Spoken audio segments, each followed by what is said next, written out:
regardez Congo Web Télévision, magazine Excellence, c'est l'heure. Mesdames, Messieurs, l'actualité nous oblige à organiser ce débat au sein du magazine Excellence. Le chef d'État constatait qu'il avait la bonne volonté de pouvoir faire les choses pour lesquelles il avait été élu. Parce que quand on est élu, c'est un contrat avec le peuple. Les Congolais n'arrivent pas à prendre les décisions sur sa destinée. Nous marchons dans les pas de Chebeya, de Lumumba, de Mouzé Kabila, de Tshisekedi. Jusqu'au sacrifice super.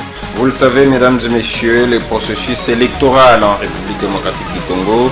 N'importe quel candidat qui sera présenté par l'opposition et n'importe quel président, n'importe quel animateur qui sera à la CENI va battre Félix Tshisekedi.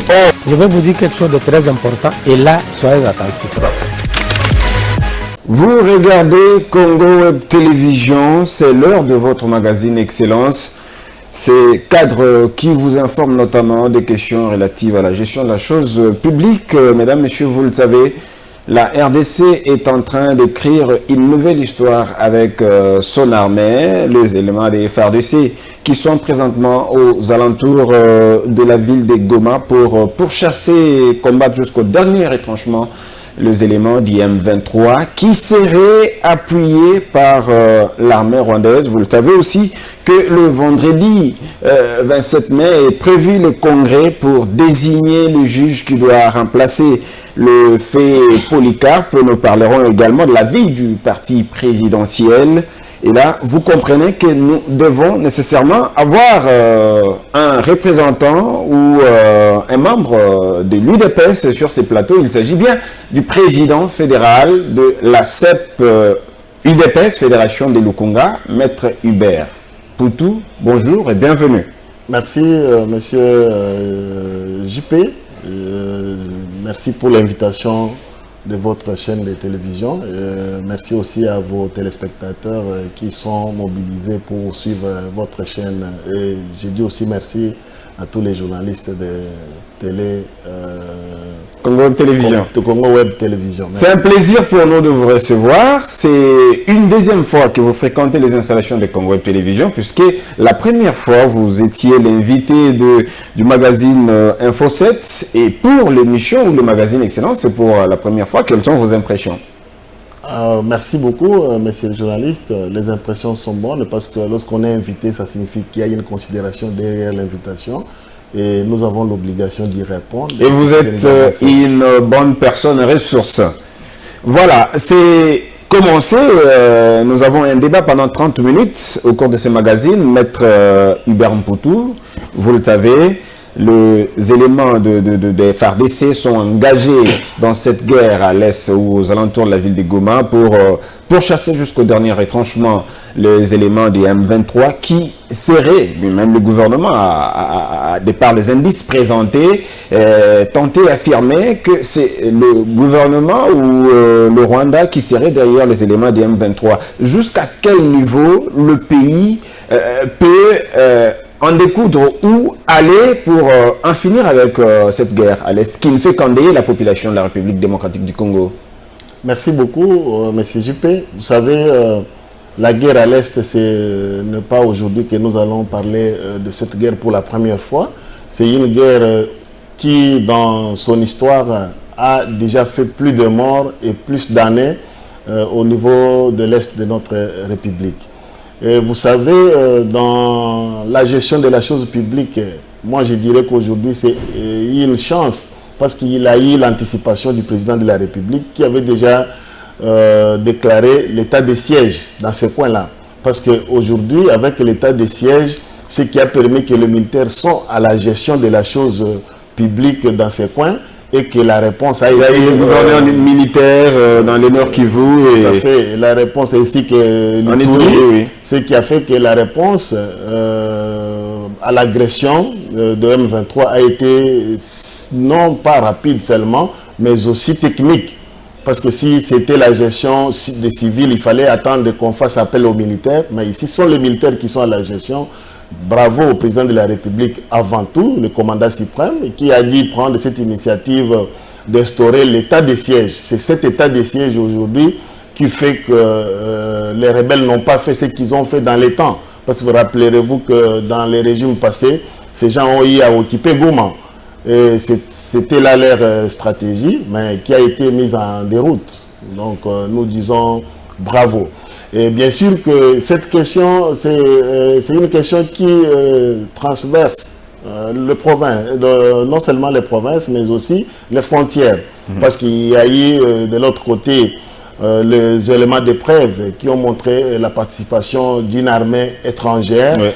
En l'occurrence, le Rwanda, qui appuierait les éléments du M23. Qui appuierait ces éléments de M23. Parce que ceux qui ont eu à communiquer, à la fois notre gouvernement et les FARDC qui sont au front, ont eu à présenter non seulement les hommes en uniforme et aussi appartenant à d'autres nationalités, mais également les matériels militaires qui prouvent la présence d'une armée étrangère au soutien de ces forces négatives. Alors, est-ce que jusqu'à quand on devra craindre? Est-ce que vous ne trouvez pas qu'il est temps de rejoindre la position de Adolphe Muzito qui avait dit que la solution serait faire la guerre au Rwanda, par exemple? Je ne suis pas d'avis. Vous savez, monsieur Jean-Pierre, monsieur Jean-Paul, oui, ça va. Oui, merci. Dans la gestion de la chose publique exige des stratégies. Vous vous rappelez bien que le président, quand il avait pris parole devant le Congrès, il avait dit que les questions seraient traitées non seulement sur le plan diplomatique, mais également le plan militaire et le plan politique. Alors, mais il semble que les voies diplomatiques abordées ou exploitées par le chef de l'État se sont avérées sans solution. Non, je ne dirais pas sans solution parce que vous savez qu'aujourd'hui, il y a l'adhésion de notre pays dans la communauté de l'Est qui a permis à ce que des discussions soient entamées. Et vous savez, avec tous les groupes armés qui ont déposé les armes, il n'y a que les M23 qui n'a pas été soumis à cet exercice soutenu par le Rwanda, il faut ajouter sous-entendu soutenu par le Rwanda, mais néanmoins, jusqu'à présent, le Rwanda demande, et ce qui est bien de son droit de défense, de ne pas accepter que les déclarations qui ont été faites et que lui, en tant que pays accusé, ne pourrait pas les accepter aussi facilement. Donc il reste ici parce que notre pays a saisi déjà les mécanismes conjoints de la CIRGL et aussi également le Rwanda l'a saisi pour que les enquêtes soient menées. Enfin, il y aura des conclusions qui vont soit affirmer ou infirmer ce qui a été dit avec les preuves à l'appui. Donc c'est à nous l'occasion de féliciter les FARDC, parce que vous savez ce qui s'est passé l'avant-hier, il y avait des rumeurs, il y avait aussi la guerre médiatique, parce que vous aussi les journalistes, vous avez un travail à faire là-dessus pour montrer à la population la vérité, parce que l'ennemi utilise aussi les médias pour déstabiliser non seulement la population, mais aussi nos forces armées. Et c'est dans ce cadre que nous disons bravo, félicitations à nos forces armées qui aujourd'hui ont un soutien total du président de la République, ont un soutien total de toute la République démocratique du Congo. Nous sommes derrière nos forces armées. Vous avez vu ce qui s'est passé à Goma hier. C'est la population, sans être appelée par qui que ce soit, qui s'est mobilisée pour aller appuyer physiquement, aussi matériellement et avec de bien en vivre. Alors, vous n'avez pas aussi vu ce qui s'est passé au Rwanda, parce qu'il y a des scènes de deuil organisées dans la capitale rwandaise, par exemple, ou dans les zones où les roquettes sont tombées sur les maisons de Rwandais. Est-ce que vous ne craignez pas que le Rwanda réagisse autrement? Messieurs les journalistes, je pense non. Parce que vous savez, dans les stratégies militaires, il y a la communication. C'est la communication avant tout qui fait la guerre avant que les forces armées descendent sur terre. Alors, sur terrain, voulais-je dire, le Rwanda, sa communication des obus qui sont tombés dans son territoire, sur son territoire, reste à vérifier. Parce que c'est dans ces cadres-là que je venais de vous annoncer qu'il y a eu la saisine de la CIRGL, un mécanisme qui est mis en place pour la région du Grand Lac, afin de vérifier si réellement les obus qui sont tombés sont les obus congolais. Est-ce que provenaient des rebelles ou provenaient effectivement de nos militaires? Mais ça reste un travail à faire parce que de l'autre côté, il y a les accusations de notre armée qui prouve que les forces armées rwandaises sont bel et bien dans notre territoire aux appuis, bien sûr, des forces négatives qui sont les M23. Donc ici, nous ne pouvons pas conclure que ce que le Rwanda a déclaré serait vrai parce qu'il y a un travail, il y a une enquête qui est en cours qui pourra donner ses conclusions.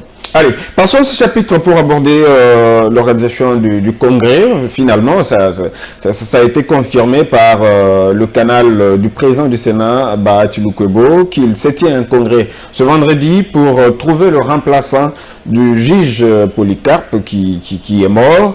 Alors, quelles sont les chances que vous donnez au congrès de ce jour, de leur conseil, qu'il y ait de guéguerre entre les deux présidents de des chambres du Parlement? Merci. Le congrès qui se tient aujourd'hui, bien sûr, n'a qu'un seul point à l'ordre du jour. C'est la désignation d'un juge en remplacement de celui qui est mort. Parce que vous rappelez que selon l'organisation de la Cour constitutionnelle, il y a les quotas. Il y a un quota qui est réservé au Parlement. Et le Parlement, nous avons un Parlement bicéphale il y a de l'autre côté l'Assemblée nationale et aussi le Sénat. Donc, lorsqu'on parle du Congrès, c'est la réunion de ces deux chambres, donc l'Assemblée nationale et le Sénat, qui vont faire les congrès. Alors, déjà, sachant l'ordre du jour, le congrès ne peut s'organiser que si déjà il y a les attentes, parce que je vais vous rappeler que dans le fonctionnement, c'est entre institutions. Entre institutions, il y a eu des écrits que nous avons lus nous tous sur les réseaux sociaux. Et bien sûr que le congrès a été décalé parce que vous savez que c'est à cause de guerres entre Bahati et Mosso. Bien sûr, devait se tenir le lundi, mais ça a été décalé. Et si c'est prévu aujourd'hui, ça signifie qu'il y a eu déjà en amont une entente entre les deux chambres afin que le peuple congolais soit respecté dans ces congrès. Parce que vous savez que les députés sont ici la représentation du peuple congolais, ainsi que le Sénat représente les provinces. Donc, nous ne pouvons donner que la chance que le congrès qui va se tenir aujourd'hui va déboucher sur la désignation effective d'un juge en remplacement de celui qui est mort. Comment ça se passe, puisque nous avons vu les deux présidents se précipiter à désigner leurs candidats? Est-ce que ce sera des candidats choisis de part et d'autre qui seront soumis à une élection? Bon, vous savez, merci. La question de savoir qui passe, là, je dirais que c'est l'antichambre du fonctionnement du Parlement, parce qu'on ne viendra pas chercher les candidats parmi autant. Non, en amont, on cherche d'abord les candidats qui répondent aux critères, parce que vous savez que il y a des critères de par la loi qui organise la Cour constitutionnelle qui prévoit les critères pour qu'on soit désigné à ces postes-là. Et parce qu'ici, il s'agit d'un poste politique, parce que ça provient du Parlement. Et savoir qui va passer, cela relève du bureau, non seulement de l'Assemblée nationale, mais du Sénat, parce qu'au moment où il y a les congrès, il y a un bureau qui est mis en place pour organiser ces congrès-là. C'est ce bureau-là qui a déjà les noms de celui qui sera présenté devant les congressistes qui seront à la fois les députés et les sénateurs qui vont entériner ces noms. Par la suite, ça sera transmis au président de la République pour nomination. Je rappelle que vous regardez votre émission, votre magazine Excellence. Je reçois sur ce plateau M. Hibert Mpoutou, qui est maître, avocat, qui est président de la CEP Fédération de Lukunga, CEP UDPS, entendez, commission électorale permanente. Comment va votre parti, maître? Parlons de l'UDPS, le parti présidentiel. Le parti UDPS va très bien. Va très bien comme vous l'avez suivi il y a quelque temps, cette transformation.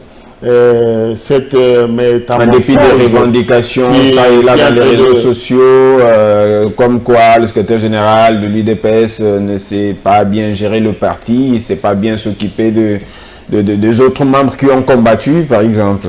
Vous savez, quand on regarde des matchs de foot, et souvent on voit les erreurs des joueurs, et quand on entre dans le terrain, on devient le joueur sur qui il y a les erreurs. C'est-à-dire que les secrétaires gèrent le parti, ceux qui ne sont pas à la gestion ont effectivement des avis à émettre. Nous sommes un parti démocratique.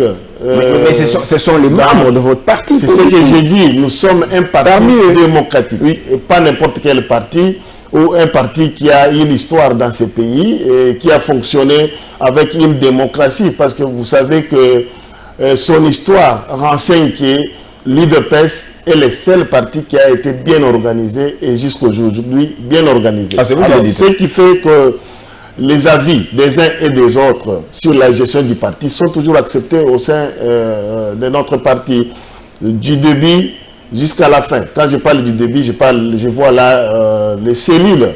Et du coup, la fin, nous voyons le niveau national dont on appelle l'exécutif national. Alors, ceux qui émettent les avis contraires par rapport à la gestion n'ont qu'à faire les propositions. Parce que c'est que le secrétaire général, depuis qu'il a pris le règne des choses, il est ouvert. Oui. Il est ouvert à tous. Et ce qui fait qu'il reçoit tout le monde, même ceux qui se sont manifestés dans les temps, ses adversaires hostiles à lui, il reçoit tout le monde afin de mettre cette unité que nous avons tant réclamée et cette démocratie, créer une synergie autour de lui, afin que l'UDPS gagne. Parce que ce n'est pas lui qui va gagner, mais plutôt l'UDPS. Parce qu'après lui, l'UDPS continuera à fonctionner. Voilà pourquoi c'est une occasion que vous me donnez effectivement de dire que si nous sommes aujourd'hui ce que nous sommes, c'est parce qu'hier il y a eu nos pères fondateurs. Et d'où, donc il fallait reconnaître les mérites des uns et des autres. Et nous disons aujourd'hui merci à Étienne Tshisekedi, c'est pas parce qu'il est vivant, c'est parce qu'il a eu à travailler, il a eu à laisser une histoire dans ses partis. Effectivement aussi aujourd'hui il y a Augustin Kabouya. Il va aussi passer, mais il écrit son histoire. C'est pourquoi, à notre niveau, nous pensons qu'à vous pensez qu'à la manière de gérer le parti aujourd'hui, par Augustin Kabouya, puisque nous parlons de lui, vous pensez que le parti pourra arriver à conserver le pouvoir, puisqu'il ne faut pas accélérer la face. En face de l'UDPS, il y a cet attelage qui est en train de venir. Moïse Katumbi, Kabila, aujourd'hui qui se sont réconciliés, vous l'avez constaté à travers le forum Katangé, mais aussi il y a Matata Pogno qui est allé saluer Martin Fayoulou. Est-ce que vous ne craignez pas cet attelage de ces quatre individus, ces quatre personnalités? Nous sommes un pays démocratique. Vous savez, le bien du président de la République, c'est la bonne gestion, la bonne gouvernance, qui se manifeste d'abord dans la démocratie. Parce que rappelez-vous que dans les temps passés, ce qui se passe aujourd'hui ne pouvait pas voir lié. Mais si cela a eu lié, bravo d'abord à la tolérance politique. Le forum Katangé. J'ai dit bien sûr de part et d'autre, ce que vous venez de citer, la réconciliation entre les Katangé. Des salutations, des coalitions qui se recherchent encore. C'est parce qu'au moins il y a eu... Non, c'était juste une réconciliation entre fils et filles du Katanga. Il y a eu cette tolérance politique qui a été acceptée par les pouvoirs en place. C'est pour cela, moi je vous dis, personne ne peut avoir peur parce qu'en 2018, UDPS n'avait... tous ces gens que vous avez cités, ces gens étaient contre UDPS, étaient contre le candidat Félix Antoine Tshisekedi, mais Dieu a fait qu'il a gagné les élections. Mais néanmoins, je voudrais revenir là-dessus pour dire que cette unité devrait avoir lié en soutenance de FARDC. Cette unité devrait avoir lié en soutenance du pays qui est agressé. Bien sûr, le pays qui est agressé. On devrait entendre des déclarations. Je vais vous rappeler, messieurs les journalistes, qu'une année, il y a quelques années, en France, on avait attaqué Charlie Hebdo. Nous avons vu opposition et majorité se tenir main dans la main dans une marche. Je suis Charlie Hebdo. Et c'est l'occasion aussi pour nous que nous appelons tous les Congolais ensemble de tenir main au président de la République pour dire que je suis Congolais, je suis l'Est de la République et je soutiens le FARDC et je soutiens le commandant suprême pour que l'ennemi soit mis hors d'état de nuire. C'est après que vous reviendrez pour chercher la gestion. Parce que vous ne pouvez pas vous battre pour la gestion sans protéger la patrie, sans protéger la République. Mais Donc, est-ce pour nous, de vous et moi, est-ce que l'UDPS est en mesure de faire face à ces quatre têtes que je venais de citer tout à l'heure? c'est le peuple qui juge. Nous ne pouvons pas dire... Nous sommes réalistes. Là, je suis très d'accord avec vous. Et ce que je vous dis, nous sommes en démocratie. Ce ne sont pas des personnalités. Nous n'avons pas les... Kabila, Katumbi, Matata, Fayoulou. Effectivement, ils ont été ensemble en 2018. Et aujourd'hui, tout ce qui se passe dans notre pays, c'est suite aux années passées. C'est suite à tout ce qui a eu lié avant l'accession au pouvoir de l'UDPS. Ce qui fait que le peuple n'est plus dupe à ce jour. Et le peuple n'est plus ce qu'on a pensé, qu'avec l'argent, on peut être élu dans ce pays. Mais le peuple connaît qui gère pour la République.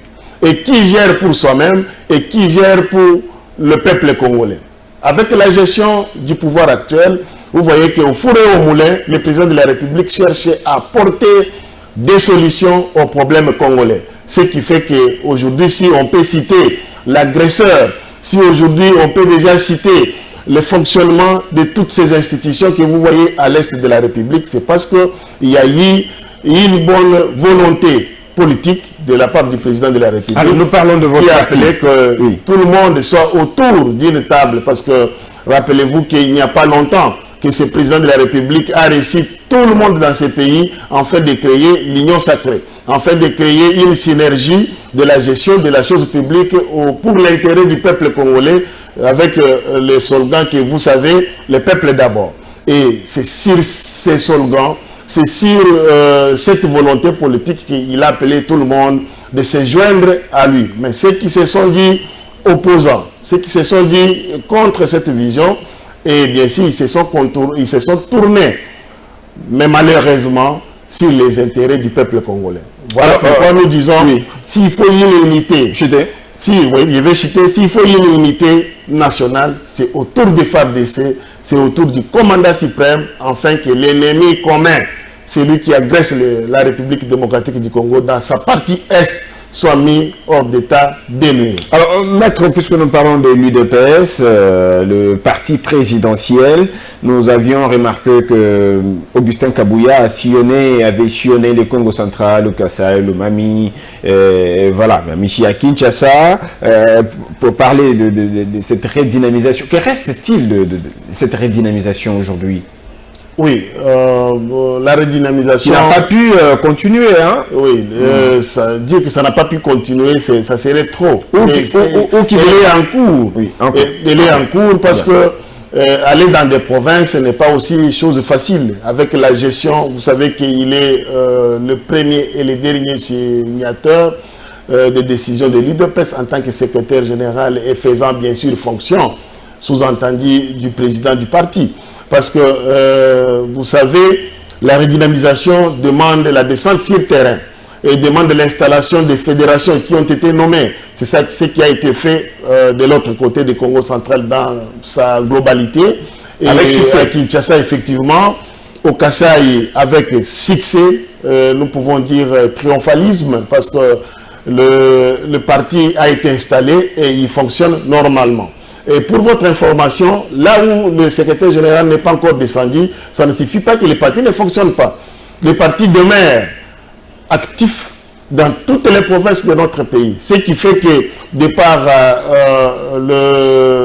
ce que nous avons comme statistiques, et je vous ai répondu que nous sommes en mesure d'aller aux élections.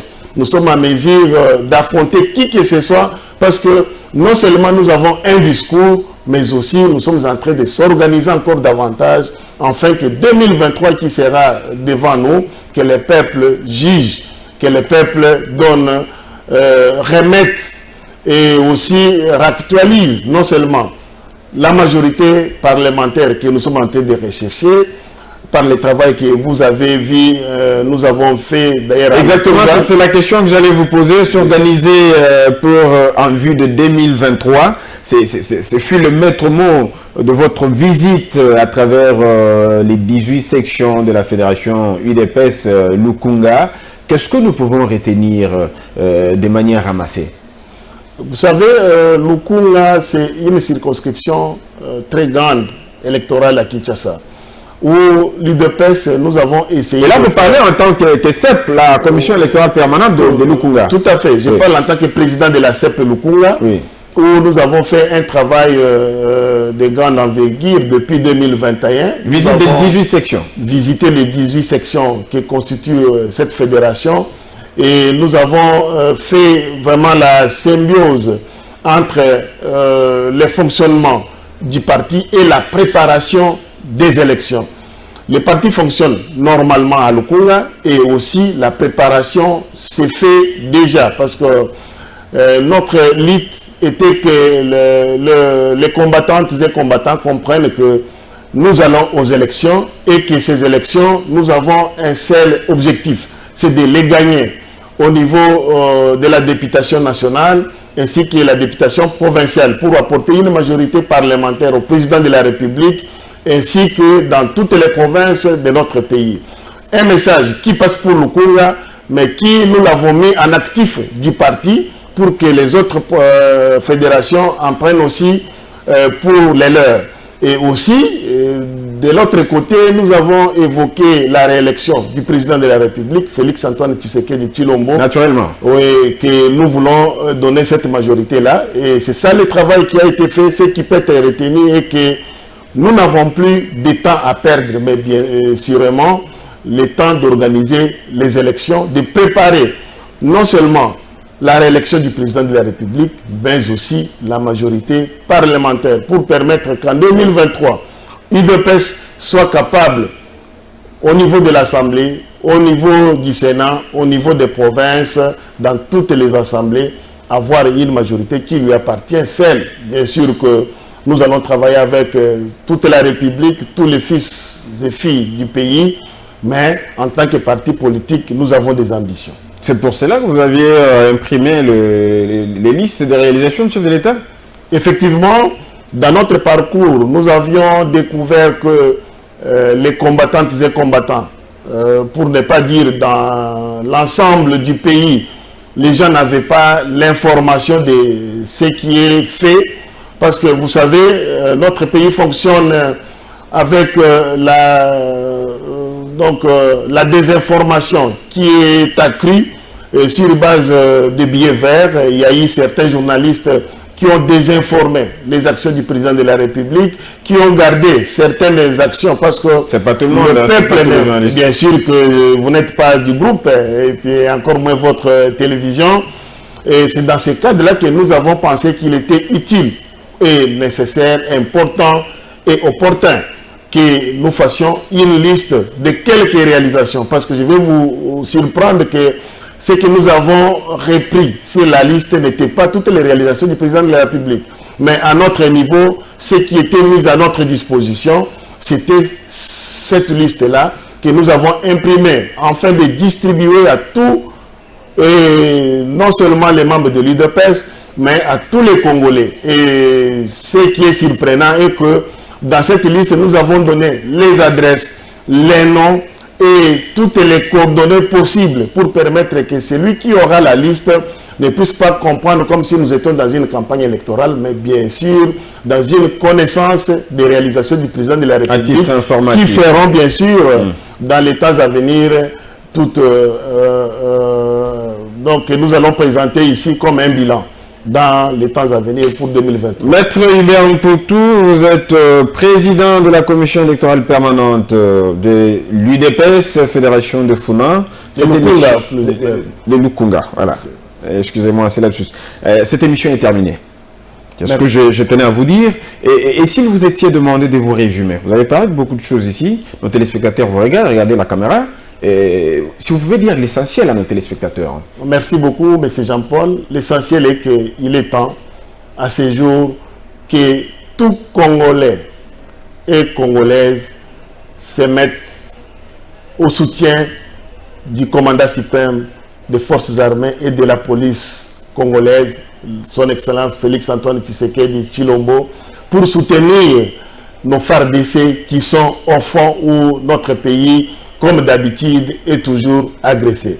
Et c'est l'occasion que vous me donnez pour aussi appeler à tout le monde et surtout aux membres de l'UDPS qui sont de la Fédération de Lukunga ainsi que de par toutes les fédérations, de préparer les élections pour donner la majorité parlementaire au président de la République et surtout travailler pour la réélection du président de la République en faisant, sous-entendu, la connaissance de tout ce qu'il a déjà fait comme réalisation et ce qui fera pour nous en 2023 notre bilan. Et c'est l'occasion aussi d'appeler à tous les Congolais qu'il est temps qu'on cesse d'être de l'opposition ou de la majorité parce qu'il s'agit ici de la République. La République est attaquée, tout le monde doit se mettre ensemble. Merci. Et ça sera la fin de ce magazine Excellence. Merci d'avoir répondu à notre invitation, Maître Ibrahim Poutou. C'est à moi de vous remercier. Nous espérons que ça, c'est pas la dernière fois.